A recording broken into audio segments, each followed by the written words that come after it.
नमस्कार दोस्तों। साल 1764 बैटल ऑफ बक्सर जीतने के बाद ईस्ट इंडिया कंपनी एक डोमिनेंट पावर बन चुकी है इंडियन सब कॉन्टिनेंट में। पूरा बंगाल का रीजन उनके कंट्रोल में आ चुका है। दूसरी तरफ मुगल हुकूमत बहुत कमजोर पड़ चुकी है। नॉर्थ इंडिया में अब इतनी छोटी सी टेरिटरी मुगल एम्पायर के कंट्रोल में है। लेकिन थोड़ा सा नीचे देखिए, इसी समय एक और एम्पायर है इंडियन सब कॉन्टिनेंट में जो इन दोनों से कहीं ज्यादा और ताकतवर है, मराठा साम्राज्य। इनकी टेरिटरी कहीं ज्यादा और बड़ी है ईस्ट इंडिया कंपनी के कंपैरिजन में। इनके पास ज्यादा रिसोर्सेज हैं, ज्यादा ताकत है। फिर भी ईस्ट इंडिया कंपनी कैसे हरा देती है मराठा एम्पायर को, आइए समझने की कोशिश करते हैं आज के इस वीडियो में। 18वीं शताब्दी का ये वो दौर था जब मुगल दिल्ली के बादशाह तो थे, लेकिन उनकी सत्ता लाल किले तक ही सीमित थी। New powers were rising in the region, the Indian Maratha empires. By the 1770s, the traders of the East India Company had laid the foundations of Britain's empire in India.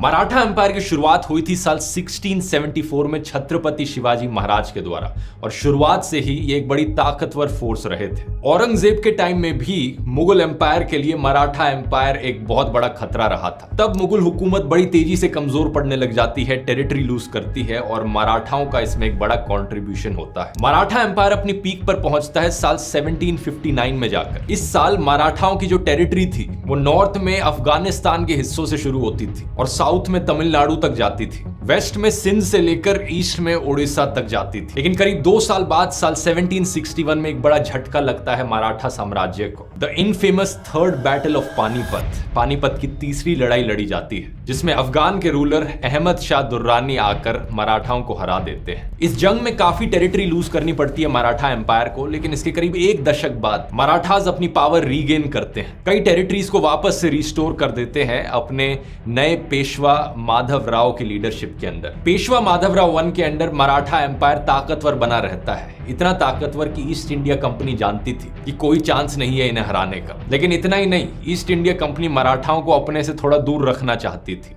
इसी रीजन से उन्होंने अवध को occupy नहीं किया। साल 1765 में treaty of Allahabad sign करी जाती है, जिसमें अवध एक तरीके की बफर स्टेट बन के रहता है ईस्ट इंडिया कंट्रोल्ड बंगाल के बीच में और मराठा एम्पायर के बीच में। कंपनी नहीं चाहती थी कि उनकी टेरिटरीज का बॉर्डर मराठाओं के साथ मिले। ऐसा नहीं है कि कंपनी मराठाओं की टेरिटरी पर कब्जा जमाना नहीं चाहती थी, चाहते तो वो सब कुछ थे, पूरे सब कॉन्टिनेंट को अपने कंट्रोल में करना चाहते थे। लेकिन जैसा मैंने ब्रिटिश वर्सेस मुगल्स वाले वीडियो में आपको समझाया था, ईस्ट इंडिया कंपनी में पेशेंस बहुत था। वो सही मौके का इंतजार कर रहे थे, एक ऐसा मौका जब मराठा कमजोर पड़े और कंपनी अपनी नजर बाकी सब कॉन्टिनेंट पर डाले। ये मौका इन्हें मिलता है साल 1772 में, जब पेशवा माधवराव का देहांत हो जाता है ट्यूबरकुलोसिस की वजह से। इनके जाने के बाद बाकी मराठाओं के लीडर्स में एक पावर स्ट्रगल देखने को मिलता है कि कौन अगला पेशवा बनेगा। अब यहां पे ये समझना जरूरी है दोस्तों कि पेशवा की जो पोस्ट होती थी मराठा एम्पायर में, वो एक प्राइम मिनिस्टर की पोजीशन की तरह थी। इसके ऊपर जो पोजीशन होती थी वो होती थी छत्रपति की, जो एम्पायर के रूलर हो गए। ऑब्वियसली छत्रपति की पोजीशन ज्यादा पावरफुल होती थी पेशवा के कंपैरिजन में, लेकिन जब से छत्रपति शाहू का देहांत हुआ था तब से पेशवा का जो रोल था वो और ज्यादा ताकतवर बन चुका था छत्रपति के कंपैरिजन में। तो पेशवास को ही एक्चुअली में मराठा एम्पायर का लीडर कंसीडर किया जाने लग चुका था, और छत्रपति का रोल एक तरीके से नॉमिनल हेड का बन गया था। ये वैसे ही हो गया जैसे कि इंडिया में जो प्रेसिडेंट है, ज्यादा पावर्स नहीं होती इनके पास। अब कॉन्फ्लिक्ट पर आए तो माधव राव के देहांत के बाद उनके छोटे भाई नारायण राव को नया पेशवा बनाया गया, लेकिन ये चीज उनके अंकल रघुनाथ राव को बिल्कुल पसंद नहीं आई। रघुनाथ राव एक्चुअली में साल 1761 से ही अगले पेशवा बनना चाह रहे थे, जब उनके भाई बालाजी बाजी राव का देहांत हुआ था। लेकिन 1761 में हुआ क्या कि रघुनाथ राव को पेशवा बनाने की जगह बालाजी बाजी राव के बेटे माधव राव को अगला पेशवा बना दिया गया। इसी रीजन से माधव राव के पूरे शासन के दौरान उनके अंकल रघुनाथ राव का उनके साथ कॉन्स्टेंटली कॉन्फ्लिक्ट बना रहा था। उन्होंने बार बार कोशिश करी माधव राव को ओवरथ्रो करने की, लेकिन वो इस कोशिश में असफल रहे। और अब जब पेशवा माधव राव का देहांत हो जाता है, रघुनाथ राव को दिखता है कि अब तो मुझे मौका मिलना चाहिए कम से कम, लेकिन अभी भी गद्दी उनके हाथों से फिसल जाती है और नारायण राव बन जाते हैं अगले पेशवा। रघुनाथ राव से ये सब देखकर सहा नहीं गया। सत्ता के लालच में आकर वो एक्चुअली में पेशवा का असैसिनेशन करवा देते हैं। साल 1773 में वो नारायण राव को मरवा डालते हैं और उसके बाद फाइनली वो नए पेशवा बन जाते हैं मराठा एम्पायर के। लेकिन ये खुशी इनकी ज्यादा दिन चलने वाली नहीं थी। पता चलता है कि नारायण राव को जब इन्होंने मरवाया था उनकी वाइफ प्रेग्नेंट थी। अगले साल 1774 में नारायण राव के बेटे माधव राव टू का जन्म होता है और जैसे ही वो बच्चा पैदा होता है मराठा काउंसिल डिक्लेयर कर देता है माधव राव टू एक्चुअली में लेजिटिमेट पेशवा है। यहाँ पर सही मायने में पेशवा का दर्जा रघुनाथ राव को नहीं बल्कि माधव राव टू को दिया जाएगा। अगर आप सोच रहे हो ये कौन डिसाइड कर रहा था ये सब, तो ये मराठा काउंसिल एक्चुअली में 12 मिनिस्टर से बनता था। इस काउंसिल को लीड किया जा रहा था by the famous Nana Phadnavis. अब क्योंकि माधव राव टू का जस्ट जन्म हुआ था, वो बिल्कुल ही न्यूबॉर्न बेबी थे, तो एक न्यूबॉर्न बेबी तो यहाँ पर पूरे मराठा एम्पायर को नहीं संभाल सकता। इसलिए ये डिसाइड किया गया कि जब तक ये पेशवा बड़े नहीं हो जाते तब तक नाना फडणवीस मराठा एम्पायर पे राज करेंगे पेशवा के बिहाफ पर। अब इन सब में रघुनाथ राव का क्या किया जाए? रघुनाथ राव को एग्जाइल पर भेज दिया जाता है, लेकिन वो फिर भी हार मानने को राजी नहीं होते। वो सत्ता के लालच में इतने लालची हो गए थे कि वो कुछ ऐसा कर जाते हैं जिसके बारे में किसी ने सोचा तक नहीं होगा। रघुनाथ राव ब्रिटिश से जाकर हाथ मिला लेते हैं। स्पेसिफिकली कहा जाए तो उस वक्त सूरत में बॉम्बे प्रेसिडेंसी थी जो ब्रिटिश के कंट्रोल में थी। वो साल 1775 में जाकर एक ट्रीटी ऑफ सूरत साइन कर लेते हैं इनके साथ। इस ट्रीटी के अनुसार ब्रिटिश एक्चुअली में रघुनाथ राव को मिलिट्री असिस्टेंस प्रोवाइड करेगी। वो अपनी आर्मी देगी रघुनाथ राव को उनके बिहाफ पर लड़ने के लिए, जिससे कि वो अगले पेशवा बन सके। और इसके एक्सचेंज में रघुनाथ राव को कुछ टेरिटरीज ब्रिटिश के हाथों देनी पड़ेंगी। वो टेरिटरीज होती है सालसेट आइलैंड और बेसिन। वैसे फन फैक्ट यहाँ पर, ये सालसेट आइलैंड वही जगह है जहां पर आज पूरा मुंबई शहर बसा हुआ है। इस कॉन्ट्रैक्ट के अनुसार रघुनाथ राव को कुछ पैसा भी कंपनी को देना पड़ता जो वो भरूच से कमाने लग रहे थे। कुछ इस तरीके से दोस्तों लड़ी जाती है पहली एंग्लो मराठा वॉर साल 1775 में। इस वॉर में एक तरफ मराठा एम्पायर, दूसरी तरफ रघुनाथ राव और ब्रिटिश फोर्सेस। बहुत खूंखार लड़ाई होती है, दोनों साइड्स को भारी लॉसेस सहने पड़ते हैं। ये पहली बार था कि ब्रिटिश को इतने भारी लॉसेस सहने पड़े थे इंडिया में, लेकिन मराठास को भी उससे या उससे बदतर नुकसान हुआ था। दोनों साइड क्लेम करती हैं कि उन्होंने ये जंग जीती। इस लड़ाई को वैसे बैटल ऑफ अडास कहा जाता है। इस लड़ाई के बाद ब्रिटिश ने रियलाइज किया कि मराठास को हराना इतना आसान नहीं है। इसके नतीजे देखकर जो गवर्नर जनरल ऑफ इंडिया थे वॉरेन हेस्टिंग्स, वो ट्रीटी ऑफ सूरत को कैंसिल कर देते हैं। हेस्टिंग्स के अनुसार जो बॉम्बे प्रेसिडेंसी की सरकार थी उनके पास कोई अथॉरिटी नहीं थी ट्रीटी बनाने की। उन्होंने कहा मेरी परमिशन के बिना ये सब कैसे कर लिया, किसी के साथ भी जाकर अलाय करने लग गए। हेस्टिंग्स कोशिश करते हैं कि ब्रिटिश फोर्सेस को विड्रॉ कर लिया जाए ताकि ये वॉर ना लड़े वो, लेकिन बॉम्बे प्रेसिडेंसी की सरकार हेस्टिंग्स की सुनती नहीं है और अपनी लड़ाई जारी रखती है पेशवास के खिलाफ। फिर हेस्टिंग्स क्या करते हैं, वो पेशवास को एक लेटर लिखते हैं और अपने एक एजेंट को भेजते हैं नेगोशिएट करने के लिए। ट्रीटी ऑफ सूरत को कैंसिल करके ईस्ट इंडिया कंपनी का जो कैलकाटा का काउंसिल था वो नाना फडणवीस के साथ जाकर एक नई ट्रीटी बनाता है। इसे कहा जाता है ट्रीटी ऑफ पुरंदर साल 1776। इस ट्रीटी के अनुसार सालसेट आइलैंड के कुछ एरियाज ईस्ट इंडिया कंपनी के कंट्रोल में रहेंगे। ये एरियाज को एक्चुअली में ईस्ट इंडिया कंपनी ने जंग्स लड़के जीता था। इसके अलावा पेशवास को 12 लाख रुपए पे करने पड़ेंगे एज एक्सपेंसेस रघुनाथ राव की वजह से। रघुनाथ राव अपने आप को पॉलिटिक्स से अब दूर रख लेंगे और वो एक पेंशनर की तरह रहेंगे। उन्हें साल भर 3 लाख रुपए दिए जाएंगे और इन पैसों के चलते वो पॉलिटिक्स में इंटरफेयर नहीं करेंगे। लेकिन सबसे इंपॉर्टेंट चीज इस ट्रीटी में ये थी कि ईस्ट इंडिया कंपनी मान लेती है माधव राव टू ही एक्चुअल पेशवा है और पेशवास भी ईस्ट इंडिया कंपनी की सुन लेते हैं कि वो किसी और फॉरेन पावर से कोई डील नहीं करेंगे, जैसे कि फ्रेंच के साथ वो कोई और ट्रीटी या कॉन्ट्रैक्ट नहीं बनाएंगे। अब सुनने में काफी हैप्पी एंडिंग सी लगती है, लेकिन बॉम्बे में जो ब्रिटिश सरकार है वो इस नई ट्रीटी को मानने से मना कर देती है। वो ओपनली इस ट्रीटी के अगेंस्ट जाते हैं और रघुनाथ राव को अपनी पूरी प्रोटेक्शन दे देते हैं। नाना फडणवीस को ये चीज बिल्कुल पसंद नहीं आती कि बॉम्बे ने इस तरीके से ट्रीटी को ब्रीच कर दिया है। इसके रिस्पॉन्स में वो 1777 में जाकर अपनी टेरिटरी का एक पोर्ट फ्रेंच को दे देते हैं कि ब्रिटिश लोगों को फ्रेंच बिल्कुल पसंद नहीं है, इन्होंने हमें धोखा दिया है, हम फ्रेंच के साथ जाकर अब थोड़ा हाथ मिलाते हैं। अब कैलकाटा में जो ईस्ट इंडिया कंपनी बैठी थी वो भी देखती है कि ये क्या है, मतलब बॉम्बे में जो हुआ वो मेरे कंट्रोल में नहीं था, लेकिन इन्होंने तो फ्रेंच के साथ हाथ मिलाना शुरू कर दिया। अब बॉम्बे में जो ब्रिटिश थी और कैलकाटा में जो ब्रिटिश थी, ये दोनों साथ में मिलकर पुणे पर हमला करती हैं। इस वॉर का सेकंड फेज शुरू होता है। बॉम्बे की ब्रिटिश फोर्सेस क्लैश करती हैं मराठास की ब्रिटिश फोर्सेस के साथ, और इससे पहले कि कैलकाटा से मदद पहुंच पाती, मराठास ऑलरेडी हरा देते हैं इन्हें। ये होता है वाडगांव में, और इसलिए इस बैटल के बाद जो ट्रीटी साइन करी जाती है उसे कहा जाता है ट्रीटी ऑफ वाडगांव, साल 1779। इस ट्रीटी के अनुसार बॉम्बे सरकार ने जितनी भी मराठा की टेरिटरीज कैप्चर करी हैं वो वापस कर दें, और जो बंगाल से एडिशनल फोर्सेज आने वाली हैं मदद करने के लिए उन्हें उल्टा रास्ता तय करने को बोल दो। कैलकाटा में बैठे वॉरेन हेस्टिंग्स फिर से परेशान हो जाते हैं देखकर। वो कहते हैं भाई बॉम्बे में बैठी सरकार, तुम्हें किसने हक दिया ये सब ट्रीटी साइन करने का? मैंने तो ऑथराइजेशन नहीं दी, मैं हूं गवर्नर जनरल इंडिया का, मैं क्या करूं फिर, जॉब छोड़ दूं? इस तूतू मैमे के बीच में नाना फडणवीस एक चीज जरूर रियलाइज कर लेते हैं। उन्हें पहली बार एहसास होता है कि ब्रिटिश का यहाँ पर असली मकसद क्या है। ब्रिटिश यहाँ पर मराठाओं को हराकर पूरे इंडियन सब कॉन्टिनेंट पर कब्जा जमाना चाहती है। नाना फडणवीस इस खतरे को टाइम पर रियलाइज कर लेते हैं और आसपास बाकी जो किंगडम्स थे इंडियन सब कॉन्टिनेंट में, उनके साथ जाकर अलायंस बनाते हैं। हैदराबाद के निज़म, मैसूर के हैदर अली, अरकोट के नवाब और मुगल शहंशाह शाह आलम II सब जुड़ जाते हैं मराठा एम्पायर के साथ ब्रिटिश को हराने के लिए। ये लड़ाई अब अलग अलग टेरिटरीज में कंटिन्यू होती है। अभी तक ये वैसे फर्स्ट एंग्लो मराठा वॉर ही चलने लग रही है। कुछ टेरिटरीज पर ईस्ट इंडिया कंपनी और कब्जा जमा लेती है, जैसे कि अहमदाबाद, ग्वालियर साल 1781 में। कुछ जगहों पर मराठास कब्जा जमा लेते हैं। कई सालों तक ये वॉर चलती रहती है, लेकिन एक तरीके की स्टेलमेट सिचुएशन बनी रहती है। ना तो ब्रिटिश और एरियाज को ऑक्यूपाई कर पा रहे थे, ना ही मराठास इस तरीके से हरा पा रहे थे ब्रिटिश को कि उन्हें पूरा ही बंगाल से खत्म कर दिया जाए। फाइनली दोनों साइड्स डिसाइड करती हैं कि इस वॉर को खत्म किया जाए, और साल 1782 में जाकर ये वॉर खत्म होती है और ट्रीटी ऑफ सालबाई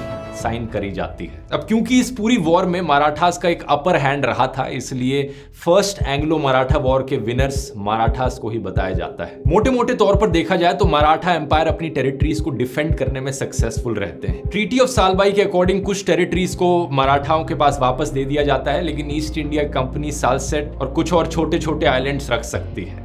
ब्रिटिश अब प्रॉमिस करते हैं कि वो रघुनाथ राव को सपोर्ट नहीं करेंगे, और फाइनली दोनों साइड्स एग्री कर लेती हैं कि रघुनाथ राव पॉलिटिक्स से दूर रहेंगे, उन्हें पेंशन देंगे हम और वो चुपचाप बैठे रहेंगे। 3 लाख रुपए पर साल की पेंशन प्रॉमिस करी जाती है उनको। मराठास भी प्रॉमिस करते हैं कि वो किसी भी और यूरोपियन देश को सपोर्ट नहीं करेंगे, जैसे उन्होंने फ्रेंच को पोर्ट दे दिया था, अब वो नहीं करेंगे। और फाइनली जाकर अगले 20 सालों तक ब्रिटिश और मराठास के बीच में शांति बनी रहती है। लेकिन कहानी में यहाँ पर एक ट्विस्ट है। इन 20 सालों में शांति जरूर बनी रहती है मराठाओं और ब्रिटिश के बीच में, लेकिन मैंने ये नहीं कहा कि मराठाओं और बाकी और जो एम्पायर्स थे इंडिया में उस वक्त, बाकी और जो किंगडम्स थे, उनके बीच शांति बनी रहती है। जैसा मैंने बताया था, साल 1779 में मराठा एम्पायर ने हैदराबाद के निज़म और मैसूर के हैदर अली के साथ अलायंस बनाई थी ब्रिटिश को हराने के लिए, लेकिन ये अलायंस सिर्फ 1780 तक बनती है। ये 20 साल जितने शांति बनी रही थी मराठाओं और ब्रिटिश के बीच में, इस बीच में ये दोनों एक्चुअली में साथ में मिलकर मैसूर किंगडम के खिलाफ जंग छेड़ते हैं। ईस्ट इंडिया कंपनी मराठाओं का इस्तेमाल करती है मैसूर को हराने के लिए। इस बीच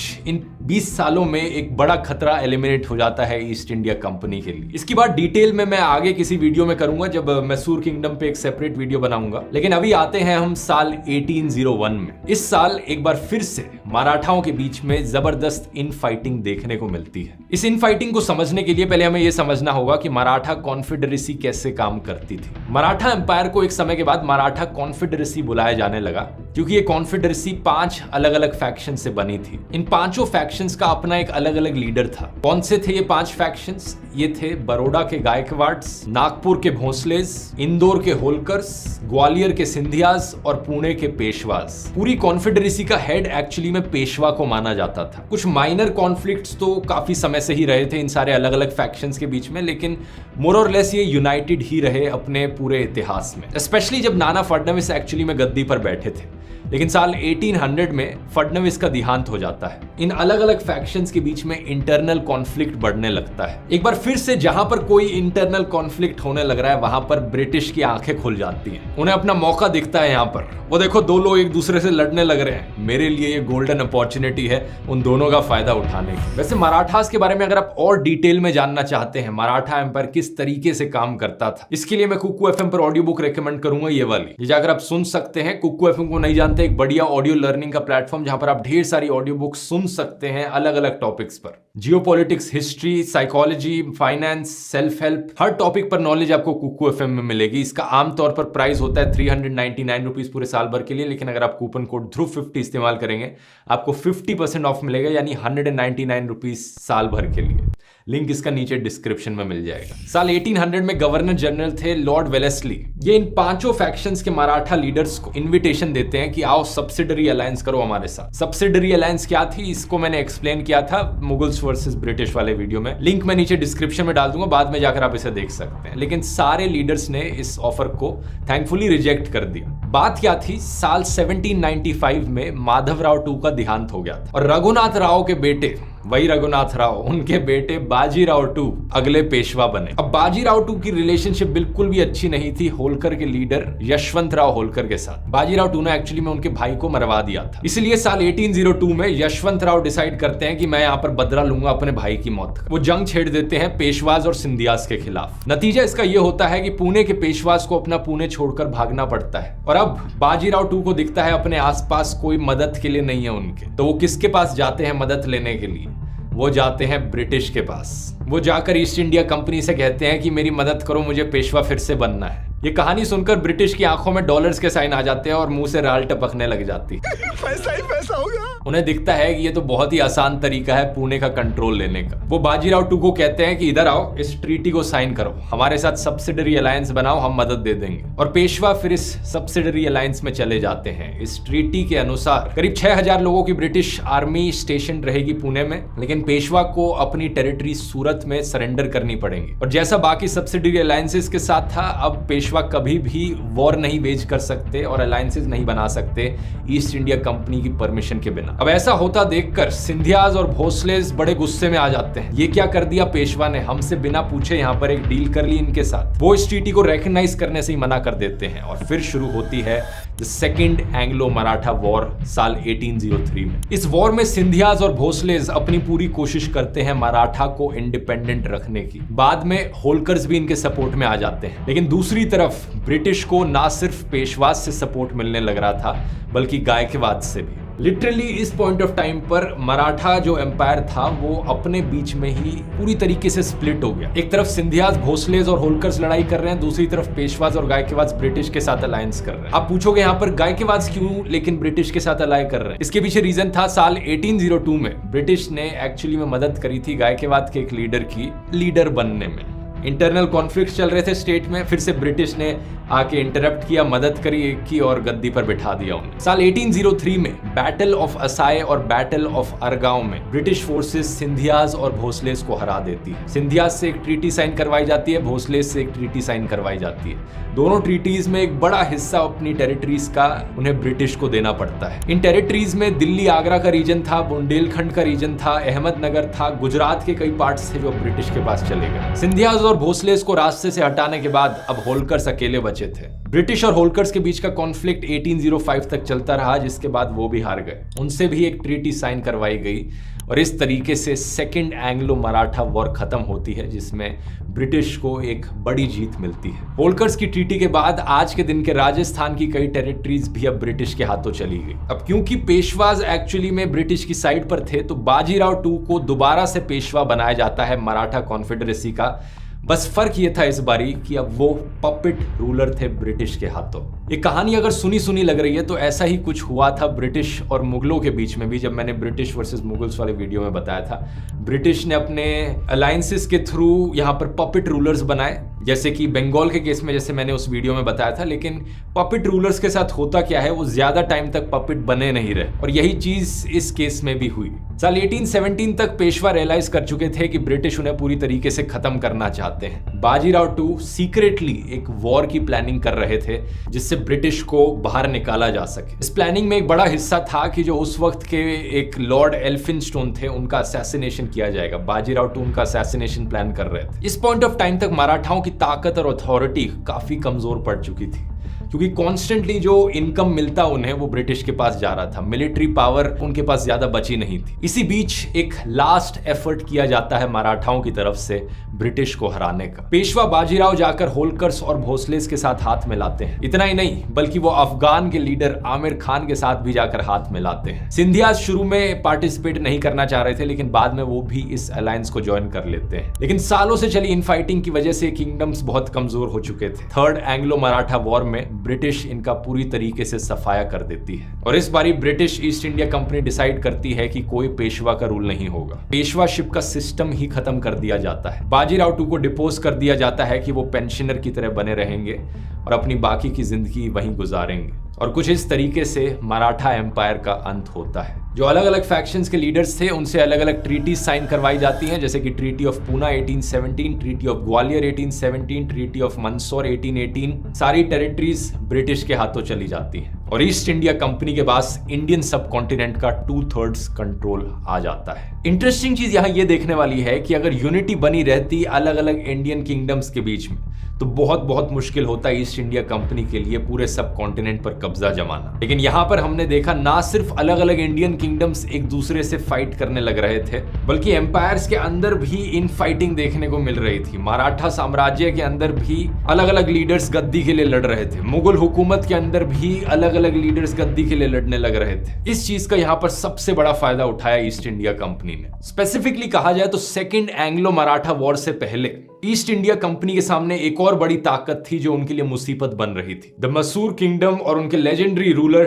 टीपू सुल्तान। और सबसे बड़ा ट्विस्ट यहां पर कहानी में यह है कि मैसूर किंगडम को खत्म करने के लिए ईस्ट इंडिया कंपनी ने मराठा एम्पायर के साथ अलायंस बनाई और उनका इस्तेमाल किया। यह हुआ उस 20 साल के पीसफुल पीरियड में जब ईस्ट इंडिया कंपनी और मराठास के बीच में कोई जंग नहीं हो रही, जिसकी बात मैंने वीडियो में पहले करी। इन इंटरनल राइवलरीज को और गहराई से समझने के लिए अब इसी सीरीज का मैं अगला एपिसोड बनाऊंगा मैसूर किंगडम पर, और हम समझेंगे कि किस तरीके से यहां पर गेम ऑफ थ्रोन्स खेला गया ईस्ट इंडिया कंपनी के द्वारा। इस वीडियो के लिए इतना ही। तब तक आप और हिस्ट्री रिलेटेड वीडियोस देख सकते हैं जो ऑलरेडी रिलीज हो चुके हैं हिस्ट्री एजुकेशन की प्लेलिस्ट पर क्लिक करके। बहुत बहुत धन्यवाद।